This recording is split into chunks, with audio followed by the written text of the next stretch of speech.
Technique है, एक नया एडवांसमेंट, एक नया डेवलपमेंट है, लेकिन कैज़ाम और टर्नो जैसी well equipped, well planned startup कंपनियां हैं जो कि इस टेक्नोलॉजी को समझने में हमें और आपको मदद कर रही है। ईवी इंडस्ट्री काफ़ी तेज़ रफ्तार से दौड़ रही है और ये इंडस्ट्री जो है वो काफ़ी इम्पॉर्टेंट भी है, क्योंकि इंडस्ट्री कई सारे प्रॉब्लम्स, कंसर्न्स है जिसे सॉल्व करने में आपकी मदद कर रही है। तो ईवी स्पेशल स्टार्टअप मंत्र में ये आपके लिए। तो ईवी इंडस्ट्री से जुड़े स्टार्टअप से भी हमने बात की, ईवी इंडस्ट्री की ग्रोथ स्टोरी भी हमने जानी। आज का ज्ञान में भी ईवी इंडस्ट्री की ही बारीकियों को आपके सामने में रखने जा रही हूँ। आसान भाषा में आपको ईवी इंडस्ट्री के बारे में कई सारी बारीकियां मैं बताने वाली हूँ, बस चंद मिनटों में। इलेक्ट्रिक से चलने वाली गाड़ियों को इलेक्ट्रिक व्हीकल कहा जाता है, ये तो हम सब जानते ही हैं। ईवी इंडस्ट्री की डिमांड काफ़ी अच्छी बढ़ी है, ये भी हम जानते हैं। इलेक्ट्रिक व्हीकल को ईवी के नाम से भी जाना जाता है, जी हाँ, शॉर्ट फॉर्म ईवी और ईवी इंडस्ट्री, जिसकी हम लगातार बातचीत भी करते हैं। इस प्रकार के इलेक्ट्रिक व्हीकल्स में किसी भी तरह के फ्यूल्स की ज़रूरत नहीं होती है, यानी कि पेट्रोल डीजल की इन्हें ज़रूरत नहीं है। ये इलेक्ट्रिसिटी की मदद से चलते हैं। पेट्रोल और डीजल से चलाने वाली गाड़ियां नहीं होती हैं। इलेक्ट्रिक व्हीकल कारों में पावर का सोर्स बैटरी होता है, जी हाँ, पावर का सोर्स जहां फ्यूल होता है पेट्रोल और डीजल कार्स में, इलेक्ट्रिक व्हीकल में पावर जो है वो बैटरी से जनरेट होता है, एक बैटरी से चार्ज की जाती है। बैटरी स्टेशंस बाकायदा होते हैं और इलेक्ट्रिक व्हीकल को वहां चार्ज किया जाता है और वहां से पावर मिलने के बाद ये गाड़ियां चल पाती है। ईंधन यानी कि फ्यूल के रूप में इस पावर को चार्ज किया जाता है। तो क्लियरली इलेक्ट्रिक व्हीकल में फ्यूल जो है वो पावर है जिसे बैटरी से चार्ज किया जाएगा। बैटरी में इलेक्ट्रिसिटी को इकट्ठा किया जाता है और उसे इस्तेमाल कर इन गाड़ियों को चलाया जाता है और इसीलिए इसका नाम इलेक्ट्रिक व्हीकल है। बैटरी की इलेक्ट्रिक पावर को मैकेनिकल पावर में बदल दिया जाता है, ये एक मैकेनिज्म है और इसी के चलते ईवी यानी कि इलेक्ट्रिक गाड़ियां जो हैं वो चलती हैं।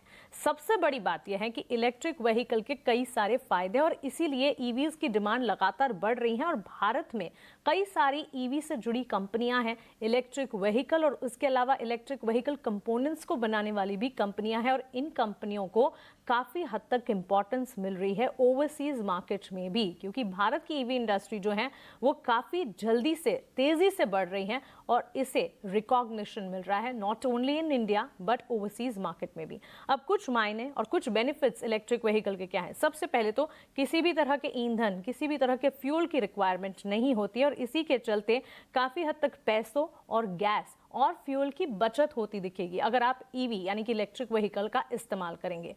दूसरी सबसे बड़ी चीज़ है एनवायरनमेंट फ्रेंडली। जी हाँ, किसी तरह के फ्यूल की अगर ज़रूरत नहीं है तो पोल्यूशन भी नहीं निकालती है गाड़ियाँ और इसी के चलते पर्यावरण की सुरक्षा, जो कि हम सभी का लक्ष्य होना चाहिए, ईवी इंडस्ट्री और इलेक्ट्रिक व्हीकल इस एनवायरनमेंट फ्रेंडली इनिशिएटिव को भी काफ़ी हद तक उजागर करती है और काफ़ी हद तक इसका ध्यान भी रखती है, क्योंकि पोल्यूटेंट्स को एमिट नहीं करती इलेक्ट्रिक गाड़ियाँ।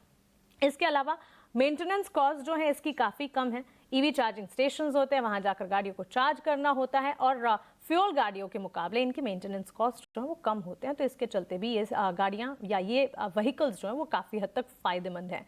और सबसे बड़ी और इम्पॉर्टेंट चीज़, परफॉर्मेंस वाइज भी किसी भी फ्यूल गाड़ी की तरह ही इलेक्ट्रिक व्हीकल भी चलता है।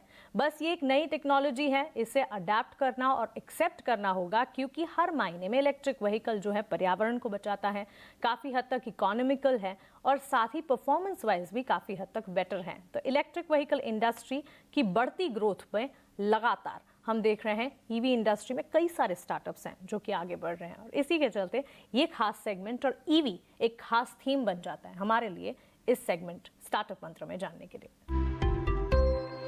और चलिए अब वक्त है स्टार्टअप फटाफट, यानी कि पूरे हफ्ते भर में स्टार्टअप की दुनिया में, स्टार्टअप के जगत में जो सारी खबरें आई वो खबरें एक जगह कंपाइल कर हम आप तक पहुंचाएंगे स्टार्टअप फटाफट में। देखिए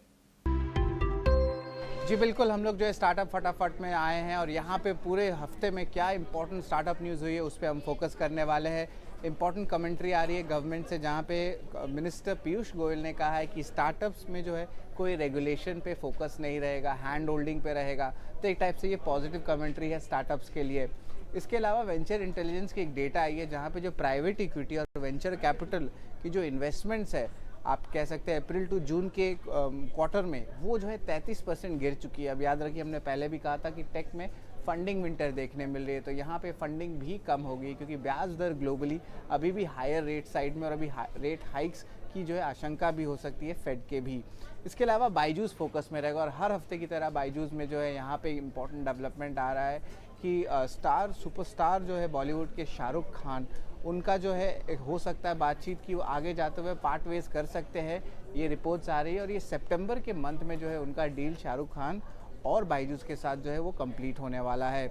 इसके अलावा जो रिपोर्ट्स आ रही है कि प्रमोटर्स ने भी बिकवाली की है और लगभग आप कह सकते हैं $409 मिलियन का जो टोटल शेयर्स है पिछले 7 साल में सेकेंडरी मार्केट के डील्स के जरिए प्रमोटर्स ने जो है बिकवाली की थी। हाल ही में बहुत कॉर्पोरेट गवर्नेंस इश्यूज आई है और मैनेजमेंट भी है कंपनी की, जिनके एग्जिस्टिंग पी इन्वेस्टर्स है उनको भी कहा है कि जो है वैल्यूएशन मार्कडाउन के बावजूद आगे जाते हुए अपनी फाइनेंशियल्स को जो है पब्लिक के सामने लाएंगे। एंड ऑफ कोर्स उनकी आम है आकाश एजुकेशनल इंस्टीट्यूट, वहाँ पे भी जो है थोड़ी आईपीओ की जो है बातचीत चली होगी और अगले 2 साल में एक्सपेक्टेड है कि वो आईपीओ आएगा। रेबल फूड्स की बात करते हैं तो यहाँ पे वो सऊदी अरेबियन मार्केट जो मिडिल ईस्ट की है वहाँ पे एंटर करेगी और एक्सपेक्ट करिए कि $100 मिलियन का बिजनेस जो है अगले 3 साल में करेंगे। अब ये रेबल फूड्स जो है एक क्लाउड किचन सर्विसेज है और यहाँ पे याद रखिए जो क्लाउड किचन में बहुत सारे ब्रांड्स आते हैं इस कंपनी के, जैसे कि फासोस जो रोल्स पे आते हैं या बहरूज बिरयानी, तो ये एक इम्पॉर्टेंट डेवलपमेंट हो रही है। इसके अलावा जो है प्रेमजी इन्वेस्ट जो है लगभग 270 करोड़ रुपए सीरीज बी फंड राउंडिंग किए हैं ओमनी चैनल ज्वेलरी, माने जो एक ही चैनल होता है उस ज्वेलरी का, उसमें एक कंपनी है जीवा करके, तो उसमें 270 करोड़ का निवेश जो है प्रेमजी इन्वेस्ट किया। अब ये उनकी इन्वेस्टमेंट आर्म है अजीम प्रेमजी की, जो विप्रो के फाउंडर है। और इसी के साथ स्टार्टअप मंत्र में बस इतना ही। मुझे दीजिए इजाजत, अगले एपिसोड में एक नया थीम, एक नई कहानी और एक नया स्टार्टअप लेकर आपके साथ जुड़ेंगे। आप बने रहें।